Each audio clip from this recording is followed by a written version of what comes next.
seberapa jauh kesundaan kalian itu membawa satu apa istilahnya inspirasi ke dalam karya-karya kalian. Kalian misalnya bikin musik, menyanyikan lagu atau misalnya mengkompos atau apa mendirect misalnya apa sejauh mana itu? Kalau menurut saya kesundaan saya justru yang membawa akhirnya saya ada di titik ini karena kesundaan saya sebenarnya. Karena gini, karena nggak bisa dipungkirin ke background story dari orang tua Iki, mereka Karawitan, Sunda semuanya. Nah, Wah, seniman Sunda ya. Dan yang menurut Iki akhirnya mengapa Sunda itu bisa membawa Iki sampai di titik ini karena waktu itu Iki kepikiran justru bagaimana caranya dengan kesundaan Iki bisa menjadi kelebihan dan jadi ciri khas Iki saat itu. Yes. Jadi saat aku diajarin kayak misalkan ada Daminatilada, terus aku akhirnya aku nyari nada dari nada Minatilada, terus aku dari yang tadinya pentatonis aku coba dipindahin terus cari-cari nada dan akhirnya kebanyakan lagu-lagu Iki memang berawal dari nada Sunda terus dengan cara nyanyi ya berbeda seakan-akan R&B, seakan-akan pop gitu. Ini sebenarnya. menarik banget gini. Yes. Cakra, ada nggak? Sarwa sih. Ya memang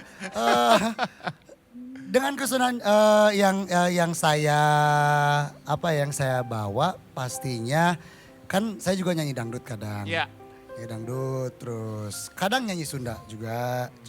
Cuman mungkin karena ya itu ngambil lik-lik Sunda tuh dimasukin ke pop kadang gitu kan. Jadi nada-nada kayak gitu dibelit-belitkan karena kanu pop kan. Pop. Ya, jadi gitu-gitu unggul sih sebenarnya mah. Ini yang menarik adalah kalian bisa tetap memasukkan apa yang kalian punya ya. Maksudnya ini kan sudah ada di DNA kalian, nggak bisa diapa-apain gitu. Kesundaan itu sesuatu kebanggaan yang juga secara nggak sadar kalian bisa keluarkan dari karya-karya. Nah, Iki lahir di Ciamis ya? Cimahi. Cimahi. Terus Cakra di Pangandaran. Pangandaran. Oke, terus sempat tinggal di Bandung? Sempat tinggal di Bandung ya? Sempat. Nah, di Cileunyi ya. itu Kabupaten Bandung ya. Iya. Sama. Ujung tol soalnya. Sama. Di Cileunyi. Sukajadi. Nah, pertanyaannya adalah kan kalian dari Bandung. Kita tahu kultur Bandung seperti apa, musisi-musisinya seperti apa, kreativitasnya seperti apa, bagaimana mereka punya semacam eksklusivitas juga dengan musisi-musisi dan segala macam. Nah, ketika kalian harus tahu bahwa perjalanan karir ini nggak cuman ada di Bandung aja, tapi kalian juga harus ke daerah-daerah lain di Indonesia. Termasuk salah satunya akhirnya di Jakarta, karena pada akhirnya displaynya di Jakarta nih. Betul. Ya kan? Yang menarik ada di Jakarta. Nah, itu kan pasti akan ada pengaruh kepada pergaulan kalian, cara kalian melihat misalnya percepatannya kerjanya seperti apa. Karena di Jakarta kan ya bener banget. Gila kita tuh kayak digeder gitu, mobilitasnya tinggi gitu. Ada nggak pengaruhnya? Pengalaman apa yang kalian bisa ceritakan? Culture shocknya. Kalau mungkin ini perubahan yang sangat positif buat Iki dan juga yang akhirnya bisa merubah Iki sampai detik ini. Jadi ketika pertama kali untuk ada di dunia musik tuh banyak ketakutan. Karena pada dasarnya ketika Iki terjun ke dunia musik juga semuanya berawal dari ketidaksengajaan. Dan mau tidak mau ketika lagu itu banyak yang suka, ya mau tidak mau harus bertanggung jawab. Apa selanjutnya. Dan ketika mau berangkat ke Jakarta pun banyak ketakutannya itu adalah, waduh gimana nih ketika di Jakarta saya harus apa? Harus gimana dan bertemu dengan siapa? Dan kalau masih ingat pertama kali aku ketemu sama Kak Marcel. Kak Marcel apa Mang Marcel? Kamu panggilnya Mang waktu itu. Ini kan di broadcast saya. Gak apa-apa. Saya memamangkan sama saya. Jadi saya ketemu sama Mang Marcel. Kayak anak ini. Ya, Mang Marcel saya masih ingat pertama kali karena saya masih banyak ketakutan saat itu. Terus aku masih ingat kata-kata Mang Marcel bilang katanya, saya dengerin lagu-lagu Iki kalau masih ingat. Terus bilang, bagus katanya, ini justru kamu gimana caranya jadi ciri khas buat kamu. Terus yang paling mengena buat saya dan sampai detik ini terinspirasi dari Mang Marcel adalah ketika bahasanya bilang dia datengin kru-kru Iki, manajemen Iki dan dia bilang titip anak saya yang satu ini. Siapa tahu nanti kedepannya bakal jadi seseorang. Dan berkat doanya akhirnya aku ada di titik ini, minta tepuk tangan untuk Mang Marcel. Rizky Febian, aduh makasih banyak Ki. Saya yang terima kasih. Sama-sama lah. Ini kalau Marcel Sian memang agak susah menerima pujian, jadi kita langsung ke cakrakan aja.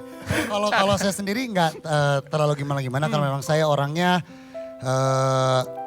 jadi yang sekeliling saya tuh ya sama mungkin kayak Iki juga yang ngejaga saya tuh Sunda semua. Yes. Jadi meskipun saya kemana-mana dan saya memang orangnya yang apa ya kangenan sama ibu. Oh. Jadi dijadwalin kalau keluar udah lama tuh pulang dulu Pangandaran, Tetap ngasih waktu gitu. energi lagi, cas lagi, balik lagi. Jadi kejaganya di sana. Tapi alhamdulillah nggak yang kayak shock yang kayak gitu-gitu. Tapi kalau ketakutan waktu itu juga sama. Pas pertama ke Jakarta, sieun, sararieun, segala sararieun kan. Karena memang, tapi di sisi lain, di sisi sieun, ada excitednya juga karena memang itu yang dari dulu saya inginin gitu kan. Keren. Udah nyobain lomba segala macam eleh terus. Kan jadi ketika jadi seimbang lah. Ya. Tapi untungnya kalau untuk culture shock itu enggak Culture shock nggak ya? aman. Ada pengalaman nggak Ki yang paling ini apapun ya, misalnya mungkin pengalaman yang paling intinya nggak terlupakan lah. Ketika dalam perjalanan kamu selama ini kamu kemana-kemana, ke Jakarta, ke tour ke luar kota atau gimana? Cakra juga nanti bisa jawab juga. Ketika lagi manggung atau Apapun, pengalaman manggung ketemu orang yang ternyata misalnya mau kerja sama ternyata asa kia-kia teuing jelema teh. Atau kok gini-gini amat sih orang gitu. Ada kan? Ada orang yang begitu. Terus apa intinya Banyak pengalaman? sebenarnya pengalaman menurut Iki pengalaman itu adalah ketika bertemu dengan para musisi lagi ya. Karena ketika bertemu dengan para musisi itu mereka tuh ketika mereview atau ketika menceritakan tentang kita gitu ya, mereka benar-benar tulus gitu. Mereka tuh benar-benar jujur. Mana mah gini, lu mah gini. Nah, dari situ tuh aku banyak banget pelajaran kayak ngerasa, iya benar ya justru ketika berkarya tuh ya udah Jujur jujur aja. aja udah apapun yang lagi dirasain udah keluarin jadi karya, lagi galau lagi apa udah jadiin karya gitu. Dan sampai pernah ada satu kejadian yang membuat Iki sampai akhirnya dari dulu cita-cita Iki pengen bagaimana caranya menyatukan musik modern dan juga musik tradisi ya. Nah, jadi waktu itu tuh sebelum kejadian itu dari dulu, dari kecil aku pengen gitu sampai punya cita-cita ke ayah gitu ya. Makanya sampai detik ini ayah mempunyai kayak bukan sanggar tapi semua alat musik tradisional ada di rumah. Sampai akhirnya saya bertemu dengan musisi di Bali. Aduh saya lupa namanya siapa, musisi Bali, musisi jazz gitu. Tapi dia menyatukan gitaris kayaknya tahu deh Mang Mursal. Nah sampai akhirnya kita ngobrol panjang lebar. Mas Balawan ya? Saya bertemu dengan Mas Balawan, ngobrol panjang lebar tentang musik. Nah dari situ makin terbuka dan makin cinta akan seni tradisional ya, seni tradisi. Sampai akhirnya saya coba di Asian Games Festival lah. Dan itu merindingnya benar-benar luar biasa ketika dipadukan musik modern dan juga tradisi gitu. Cak, ada sesuatu yang ingin kau katakan? Katutup sih iki Ulah gitu. Tapi bisa gitu. Kalau saya simpel karena memang hal yang istilahnya memorable banget. Dulu di Pangandaran tuh saya suka nonton TV kan. Iraha orang duit jeung ieu. Kapan gue duit sama ini? Iya sama aja banget. denger itu. Jadi setiap kali ketemu yang kita tonton waktu itu semuanya memorable aja gitu. Jadi nonton Marcel Kapungkur oke Abi. Jadi itu hal-hal yang simpel seperti itu tuh masih sampai sekarang tuh kayak masih bikin senang gitu, sangat-sangat bikin senang gitu. Betapa hal-hal yang tidak ada ekspektasi apa-apa, Banget. mengalir Tuh, gitu aja, gitu justru aja. yang kayak gitu malah ngebuka banyak Sangat. sekali Semua rezeki buka buat pintu. kalian ya. Sangat-sangat. Sebetulnya ini ada satu penasaran yang pengen juga gua ini ya, maksudnya gua minta dari kalian kayak misalnya gue pengen kalian nyanyiin tembang Sunda gitu Lagu ya. Sunda. Lagu Aduh, ya Sunda. Allah. Iya. Sahala. Yang Ya Allah. yang apa ya? Yang paling kalian ingat, yang paling kalian senang. Sebenarnya yang kalau menginspirasi. misalkan kalau lagu Sundanya lagu pupu segala macam memang sulit ya karena mungkin ada tekniknya. Tapi aku Iya, tuh seneng pupu, lagu iya. Sunda karena mamah dulu ya almarhum tuh setiap hari itu udah nyinden aja di rumah. Begitupun ayah. Jadi kalau mamah nyinden, ayah yang main kecapi gitu. Deng deng deng deng deng gitu. Jadi kayak nerap lah lagu-lagu Sunda. Nyanyi nih teh. Sok atau Aku dicoba? ada satu lagu gacoan aku enggak gitu. Gacoan. Gini. Tewasa kedah ngantosan kantenan mung lami asa hate ngagedur mondok ngetetibra kantenan ngimpen simpen dah gitu. Bagus banget. Terima kasih. Wow. Aduh. Muringkak ini. Apa itu meringkak? Muringkak Jadi buat adalah kalian merinding, semua saudara-saudara. yang di rumah ada subtitle di sini. Ada subtitle aja lupa. Muringkak artinya merinding. Aduh, Cak. kebayang sih ya. Oh, merinding Bang tuh Sunda, merinding. Iki, Kang Sule sama mamanya Iya, nyanyi enggak, sambil itu kebayang langsung tadi begitu Iki nyanyi ya, Caknya langsung kebayang tuh suasananya gitu ya. Di Ngeliwat. ruangan itu. saracai. Iya. Aduh, ngena. Ngena. Kan kalau Tuh pasan kan mulai kita pancing aja berdua biar keluar Sundanya. bahaya. Kita pancing. Ini subtitlenya pasti banyak banget nanti nih.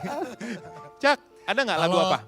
lagu Sunda yang saya ingat memang waktu itu kan di Pangandaran ada tsunami. Jadi guru karawitan saya sempat nyiptain lagu yang dulu sempat saya nyanyiin juga. Jadi sin salah Ah, Poe harita Senin Kaliwon 17 bulan 7 laut nyarita sorangan tsunami geus kajadian. inilah bangganya saya sebagai seorang host kali ini di Let's Pop Up Some Fun ini adalah karena saya beruntung sekali bisa ketemu mereka. Ini dua orang yang menurut saya sangat apa ya, berbeda. Mereka tuh lain kalau istilah anak-anak sekarang. Suaranya lain, sesuatu yang unik yang mereka punya ini benar-benar sekali lagi hatur nuhunnya. Ini Sami-sami. benar-benar ini Sami-sami. dari hati yang paling dalam. Ini makasih. Oh iya, si Ayah nih sampai sejauh mana dia apa menginfiltrasi bahasanya, maksudnya mengintervensi proses kreatif kamu selama ini Ki? Jujur sebenarnya salah satu yang menginspirasi ya dulu gitu ya karena melihat progres sosok dari ayah gitu. Iki bisa belajar menciptakan lagu karena Benar-benar lihat Ayah sehari-hari gitu benar-benar ya? karena efek mirroring ayah apa yang ayah lakuin akhirnya sekarang Iki lakuin gitu. Kayak dulu misalkan jadi gini, ayah itu bukan tipikal orang yang misalkan ketika mengajarkan anak-anaknya tuh bukan yang kamu harus gini-gini, nanti gini-gini, nanti kalau udah gede gini, enggak. Tapi ayah tuh berusaha untuk dia melakukan hal yang baik agar itu biar direkam dan direcord oleh anaknya dan dilakukan di saat remaja nanti gitu ayah tuh. Nah, salah satunya ketika ayah bikin lagu, ayah bikin lirik segala macam, saya cuma bisa lihat oh gitu. Tapi ketika kalau misalkan disuruh kayak coba atau bikin, wah nggak bisa malu gitu. Iya. Cuman dari situ akhirnya mulai memberanikan diri dan menurut Iki support ayah itu sangat luar biasa bagi Iki karena dia itu benar-benar Iki pertama kalinya ketika Iki pertama kali bikin lagu Kesempurnaan Cinta dan Iki kasih ke ayah untuk mendengarkan, Iki benar-benar melihat untuk pertama kalinya rasa bangga, rasa terharu, campur sedih segala macam bisa dilihat dari muka ayah gitu saat itu. Jadi ya sampai detik ini ya nggak bisa digantikan gitu. Segala apapun yang ayah berikan ke Iki. Bisa dibilang otodidak gak Ki berarti? Siapa? Kamu? Mungkin kepekaan akan seninya itu otodidak mungkin ya. Kayak misalkan ke berbagai seninya ya. Tapi kalau untuk nyanyi pun karena memang turunan yang berujung akhirnya otodidak. Tapi dari situ aku belajar lewat sosial media gitu.